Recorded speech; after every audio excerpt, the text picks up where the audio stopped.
Look, the business perspective will differ from one to another. But my perspective is that the key and imperative aspect that have to be looked at are generally your environmental factors. Your environmental factors will talk to the external factors as well as the internal factors. When you talk about the external factors, you are generally referring to your pastel as it is. You be looking at your political aspect, your economic aspect, your social, your technological effects, your legal existence and challenges as such. And when you come to your internal factors, which are very critical, I think one of the interesting one, which I'll love to concentrate on in most of my engagement at the business level, and which I will encourage that anyone within the entrepreneur level, at the corporate level, should at least look at, is your culture, which exists within your internal factors. Is among the key aspect, because your culture defines your business. Your competitors are looking at you from a culture point of view. Your customers look at you from a culture point of view, which therefore narrate and then get spread along your how does your employee behave, how does your key stakeholder in this regard, which will also be part and parcel of them internal factors, which is your labor behavior as well, and your policy drivers, all those aspects. But I think if you had to look into your culture, and the existence of the culture doesn't necessarily mean that yes, there's a culture that exists as a result. The business is supposed to be comfortable and so on. The culture needs to be aligned to the customer's expectation, because it kind of creates the intimacy between your market and your organization. So I'll say, whether in a small level, whether it's just your normal small business and so on, but the key aspect that have to be looked at the corporate level is that instill a reasonable culture that is relevant to the market, that talks to your market, that promotes the market, that is kind of promoting a further collaboration. I mean, I've created a model which I call it a organization sustainable model. In it, you've got the first layer, we talk about your company, your organization.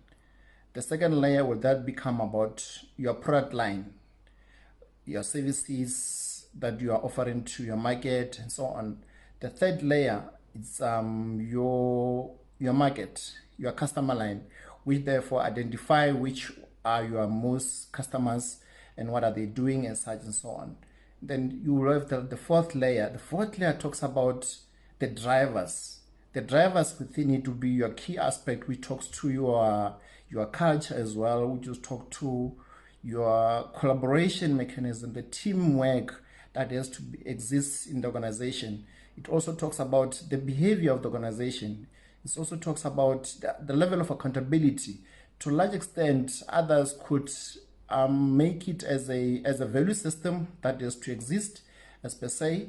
But generally, if you get your values right, which are your key drivers, if you get your culture right, which is your key drivers, ideally you want to make sure that the collaboration that exists is not limited to the organization business segment.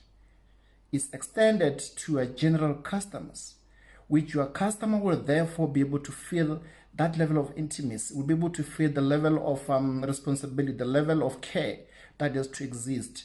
Therefore, it also talks to say, if you develop your business, if you develop your services for your business, it's kind of aligned with your customers of what they expect. You wouldn't necessarily develop a product, go and start looking for the customer base. You first look at your customers and look whether the gaps that you need to fill. As a result, you go and develop the product. And therefore, when you're going to narrate with your customers that I've got this product, I've got this specific service that I want to offer you, you kind of understand what role is it going to play to them, how is it going to enable their business to exist.